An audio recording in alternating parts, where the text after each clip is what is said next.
And if I've learned anything this year, it's that none of us, not a single one of us, not even me, should ever pick a fight with Kendrick Lamar. They not like us. They not like us. They not like us. Hey! He will make your hometown not like you. The next time Drake sits courtside at a Raptors game, they're gonna Forrest Gump him. Sight's taken. Drake just learned the hard way that Kendrick Lamar is definitely not someone you want to mess with. Kendrick might be one of the pettiest rappers in the game. And if winning *5* Grammys for his diss track Not Like Us aimed at Drake wasn't enough, he took it a step further. Kendrick performed the track at the Super Bowl and, just to add some extra shade, brought Serena Williams onto the stage to perform an explicit dance. As he tore into Drake, the crowd was left shook. It seemed like Drake wasn't too pleased with Kendrick pulling his ex into the drama, and he completely lost it, reigniting the beef. The big question now is whether Drake will hit the studio and drop another diss track, and how on earth did Kendrick manage to convince Serena to get involved in all of this? Well, it probably wasn't too difficult. Serena's never been a fan of Drake, after all. I wouldn't be surprised if she was the one pushing Kendrick to let her join in on the fun. It's not like this is the first time she's danced to the song Remember Her explicit walk while presenting at the ESPYs last year. Seem to have a fixation with Halle Berry, but she's already I do. Regos and Yeah. That was unfortunate, but would you really have, like, let's say she wasn't? Yeah. Would you seriously consider like being with her? Yeah. 100%. Serena Williams' presentation at the ESPYs had nothing to do with Kendrick or Drake. Yet she still managed to throw a bit of shade. It's clear she really doesn't like Drake. But what's behind all this animosity? Well, for those who aren't familiar, Drake and Serena dated briefly in the past after they broke up. Drake couldn't seem to let it go and made it his mission to publicly humiliate her whenever he could. This behavior isn't all that surprising coming from Drake, considering he has a history of targeting women who've turned him down. He's developed a pattern of throwing jabs at exes, and it's become a concerning trend. For instance, he's consistently shaded Rihanna over the years, throwing subtle digs at her and her boyfriend, A$AP Rocky, for no reason despite the fact that Rihanna hasn't shown interest in him since they split.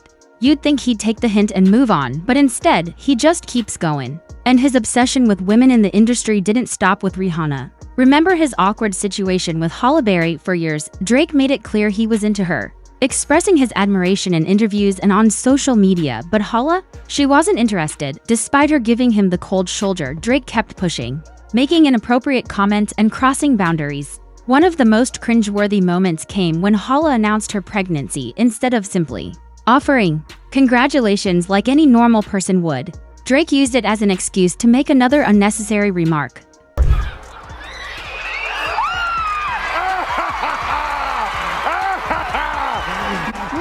Safe from the slide.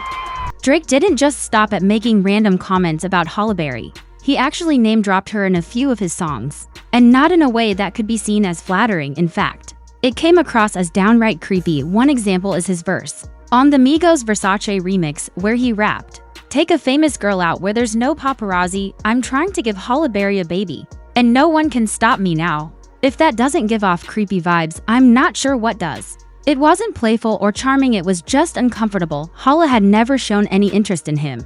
Yet here he was, publicly fantasizing about her in a way that made it seem like he felt entitled to her. Things got even weirder when Drake decided to use a photo of Halle for the cover art of his song Slime You Out featuring SZA from his album For All the Dogs Instead of using a generic image or something that actually fit the theme of the song, he chose a throwback picture of Halle being slimed at the 2012 Nickelodeon Kids' Choice Awards. It was a strange choice, and it came off as a bit obsessive, blurring the line between admiration and discomfort. Up-and-coming relationships, everything's going to be very light, not going to get like heavily into things. No, I get heavy on a couple jokes, but this is more about me and Serena, so I gathered that. But I wanted to make a song. But you don't want it to be well, it's funny because when I make songs about women, I also make songs for them. So I know what kind of song to make. If I'm gonna talk about them, I'll at least do them the justice of making them a song that they like. Yeah. Okay? So I know Serena very well, and I know that she'll hear it loud and clear, but she'll also not hate me for it because it's lighthearted. You know? And she is and seeing someone else. I don't know, Mom. What made the whole situation even weirder was that Drake had actually asked Halle Berry for permission to use her photo before, and she had said no. So it was incredibly odd and pretty disrespectful that he went ahead and used the image. Anyway, but then again, that's pretty typical Drake behavior, right? Well, it turns out he pulled the same stunt with Serena Williams. And that's a huge part of why she can't stand him.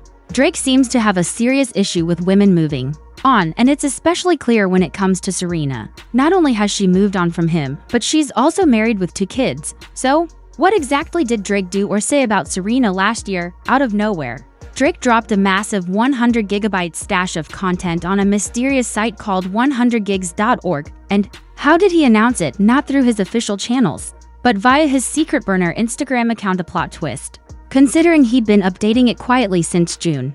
But this wasn't just some random collection of files. It was a gold mine *. The data dump included unreleased tracks featuring artists like Young Thug, 21 Savage, and Lotto. That was just the beginning. Fans also got a rare peek into his creative process, with never-before-seen footage of him working on iconic albums like *Take Care*, *Views*, and *Certified Lover Boy*. And if that wasn't enough, the collection also featured behind-the-scenes moments with big names like Jay-Z, Kanye West, Rihanna, and Cameron, plus appearances from Drake's inner circle. Now, we may never know the real reason behind the random content drop, but word on the street was that it was meant to be a distraction from his ongoing beef with Kendrick Lamar. Unfortunately for Drake, it didn't work as planned. The drama with Kendrick only heated up, and the supposed diversion barely made a dent in the conversation. But wait, there's more.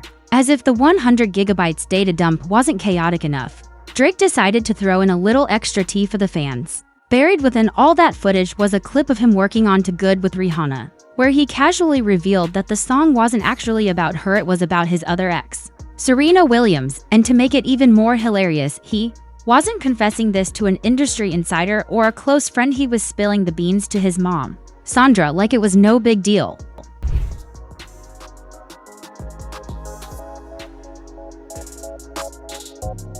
To give you some context, the rumors about Serena and Drake started circulating back in 2010, sparking whispers of a romance. But just like with Rihanna, Serena never confirmed anything publicly. She kept it all quiet, while Drake, as usual, acted like a lovesick puppy. Fast forward to today, and Serena is happily married to Reddit co-founder Alexis Ohanian. Together, they've built a beautiful life and are raising 2 adorable daughters. Now, remember how I mentioned that Drake has a habit of turning petty when women reject him? Well, Serena was no exception. For years, he was so over the top with his admiration for her that *DQ magazine actually dubbed him her most embarrassing groupie. And honestly, they weren't wrong. But when Serena made things official with Alexis, Drake's attitude completely shifted. Instead of moving on like a grown man, he chose to be petty.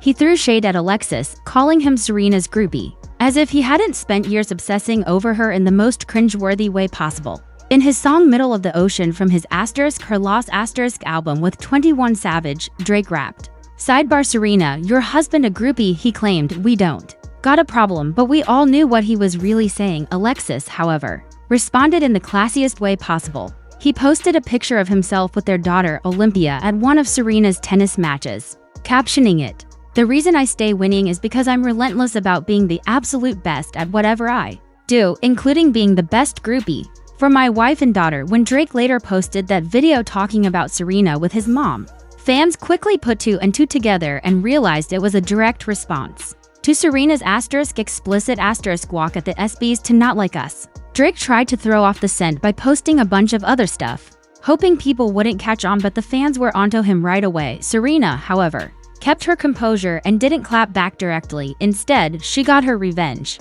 at the Super Bowl, where she explicit walked and absolutely crushed it. The crazy part? She didn't even get paid for the appearance. Artists don't get paid for Super Bowl performances.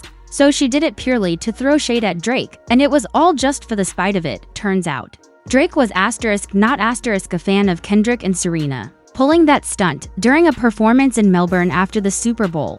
He switched up the lyrics to his song Knife Talk, rapping, "Beef is live," with a spoiler alert. Clearly, the drama was far from over. Yeah, Drake was heated over this, and honestly, who can blame him? Kendrick and Serena really went all in. Fans couldn't help but point out how Kendrick bringing Serena out to explicit walk after Drake had stalked her for years, obsessing and throwing shade at every opportunity was just, wow, that man is truly the definition of chaotic good. Alright, I'll admit it, Serena doing that explicit walk on Drake's figurative tomb at the Super Bowl was honestly one of the best things I've ever seen. Drake had been fixated on Serena for so long, this was her moment of retribution. Her piece. So, what do you think? Did Kendrick cross the line by bringing Serena into this? Or was it the perfect move? Drop your thoughts in the comments. And don't forget to check out the next video.